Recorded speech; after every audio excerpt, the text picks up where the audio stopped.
Hai guys, ketemu lagi dengan aku di channel Lady Din.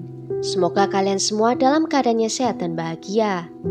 Kali ini, aku akan bercerita tentang akhir mengerikan dari perselingkuhan pasangan suami istri yang sudah menjalani 20 tahun hidup pernikahan. Bagaimana kisah lengkapnya? Tanpa basa-basi lama-lama, kita langsung masuk ke ceritanya ya. Sebelumnya, jangan lupa untuk subscribe dulu channel ini dan nyalakan lonceng notifikasinya supaya kalian tahu video terbaru dari aku.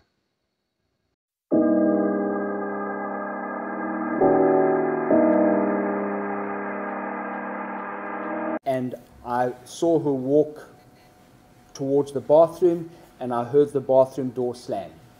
I fell back to sleep. I woke up a little time after that. I went to the bathroom. I tried the bathroom door and the bathroom door was locked.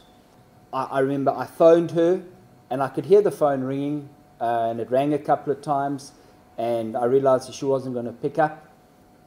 I honestly just thought she was just teaching me a lesson by not opening the door, knowing that I'd have to go to without brushing my teeth, etc. Susan lahir di tahun 1969 di Afrika Selatan dan dia tumbuh di tengah keluarga yang sayang padanya. Susan masuk ke sekolah menengah yang cukup bergengsi. Semasa sekolah, Susan termasuk siswi yang pintar. Dia juga dikenal baik hati dan mempunyai hubungan yang baik dengan rekan-rekannya. Selain unggul di bidang akademis, dia juga unggul dalam bidang olahraga. Dia menjadi bintang atletik di sekolahnya. Lulus SMA, Susan mendapatkan kesempatan untuk pindah ke Amerika Serikat dan berkuliah di sana, di mana dia memilih untuk belajar di jurusan psikologi. Di tahun 1989, Susan mengunjungi Afrika Selatan bersama dengan saudara perempuannya. Dalam sebuah pesta, Susan bertemu dengan Jason Roth. Mereka berkenalan di pesta itu, hubungan mereka berjalan baik dan mereka pun menjadi dekat. Susan bahkan memutuskan untuk tinggal di Afrika Selatan dengan Jason dan tidak kembali lagi ke Amerika. Setelah 4 tahun berkencan, mereka mulai berpikir untuk menikah. Setelah menikah, di tahun 1993, orang tuanya Susan berencana akan beremigrasi ke Australia. Dan mereka mengajak serta Susan dan Jason untuk ikut bersama. Susan dan Jason setuju untuk ikut. Mereka semua menuju ke Perth, di mana mereka tinggal di sana selama 4 tahun dan memperoleh kewarganegaraan. Di tahun 1997, Jason merasa rindu dengan teman-teman dan kampung halamannya di Afrika Selatan. Jason mengatakan keinginannya untuk kembali ke Afrika kepada istrinya, dan Susan menyetujui hal itu. Di Afrika Selatan, pasangan ini memulai lagi dari nol. Mereka meminjam uang dari keluarga mereka, membeli properti, merenovasinya, dan kemudian menjualnya. Mereka melakukannya selama beberapa bulan, sehingga mereka dapat membeli rumah mereka sendiri yang bernilai jutaan rand. Kemudian Susan juga mengandung putri pertamanya, dan beberapa tahun kemudian dia melahirkan putri kembarnya. Semuanya berjalan dengan baik. Susan selain bekerja sebagai desainer interior paruh waktu, dia juga bekerja di departemen psikologi. Melihat kesibukan Susan, Jason mempunyai ide untuk membuat perusahaan real estate-nya sendiri yang diberi nama Glass House Realty. Perusahaan itu ternyata berjalan dengan sukses dan kekayaan mereka membuat mereka terbiasa memiliki semua yang mereka inginkan. Mulai dari liburan mewah hingga rumah yang luas dengan kolam renang. Jason kemudian menyarankan agar Susan tidak usah bekerja dan menemani anak mereka saja di rumah.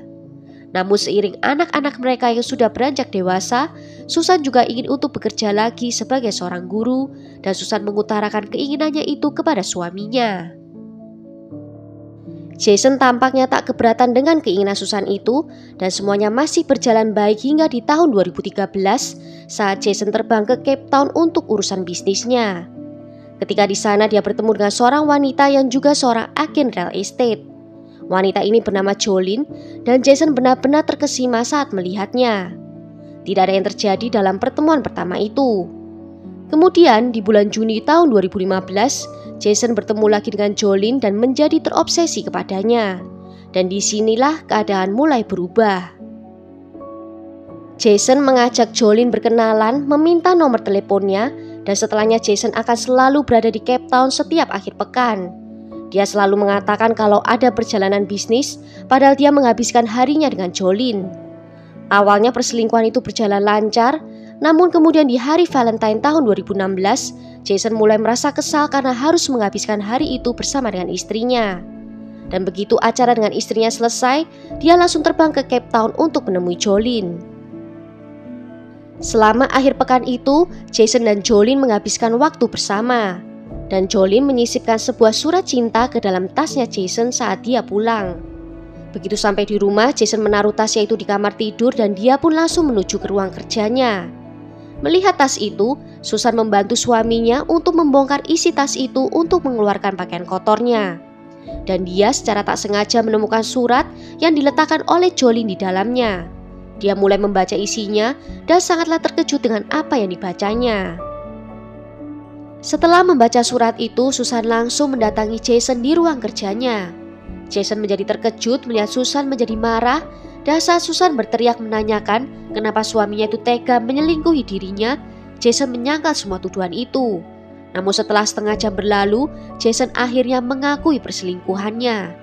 Susan dengan marah meminta Jason untuk menelpon Jolene dan memintanya untuk memutuskan hubungan mereka saat itu juga.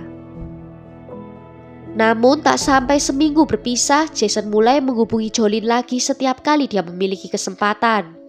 Dan perselingkuhan ini telah mempengaruhi kondisi mentalnya Susan. Dia menjadi sangat terobsesi dengan Jolene dan dia ingin menjadi tahu semua hal tentang Jolene dan juga terobsesi dengan suaminya. Di suatu waktu Susan akan baik-baik saja, namun di lain waktu dia akan meledak marah. Jason merasa kesulitan dengan menerima hal itu dan mulai menarik diri dari istrinya.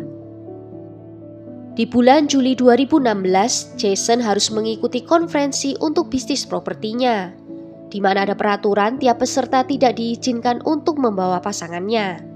Jason menceritakan acara itu pada Susan, dan Susan memaksa untuk ikut serta. Jason pun mengalah dan membawa istrinya ikut. Selama di tempat acara, Susan selalu mengikuti setiap acara yang diikuti oleh suaminya. Sampai di satu malam, Susan merasa capek dan ia ingin segera tidur.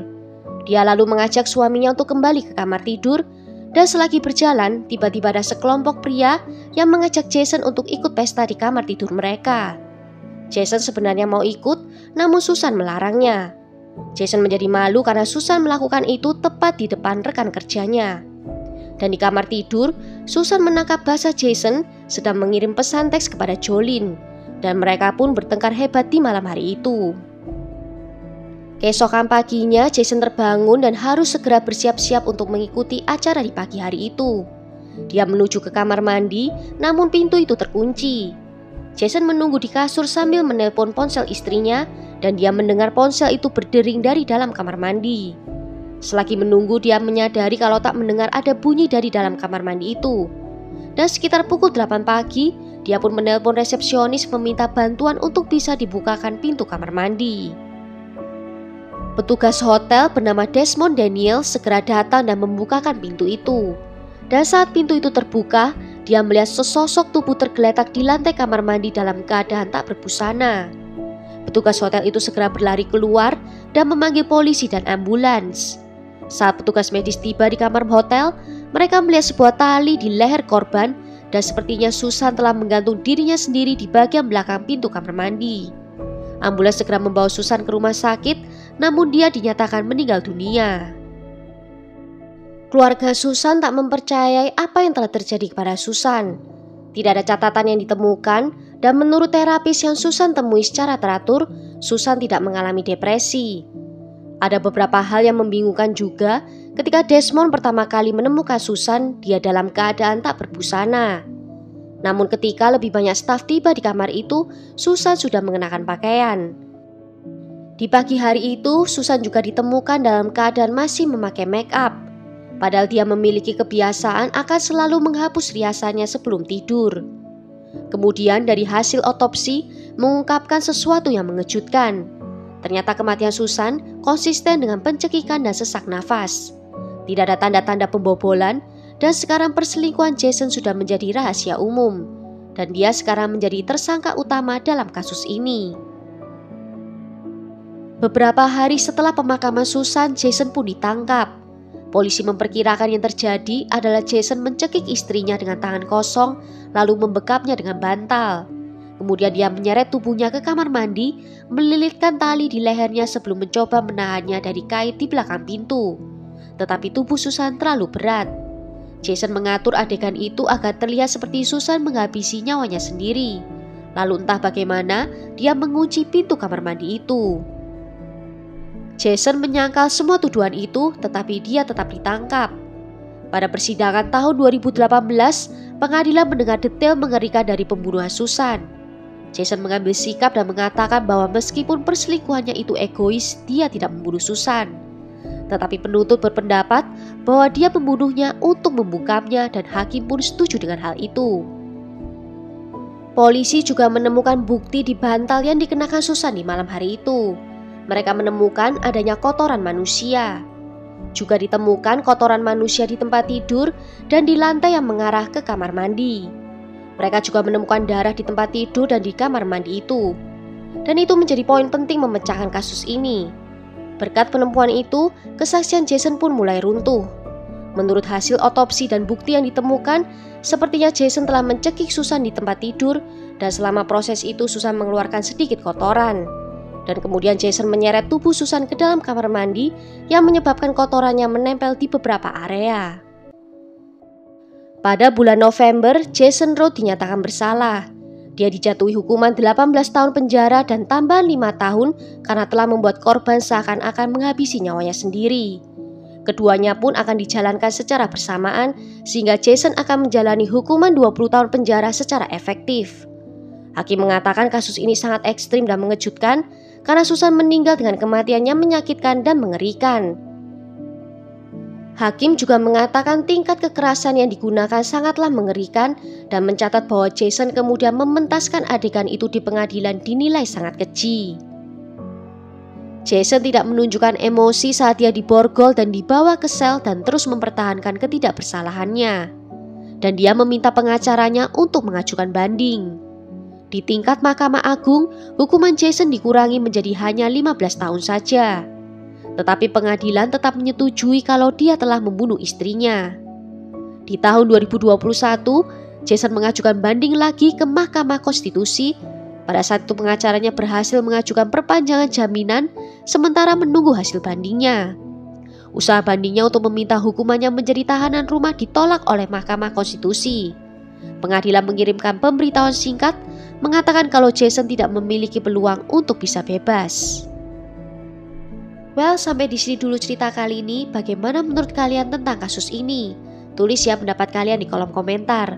Akhir kata terima kasih karena sudah nonton video ini sampai akhir. Sampai jumpa di video berikutnya. Ciao!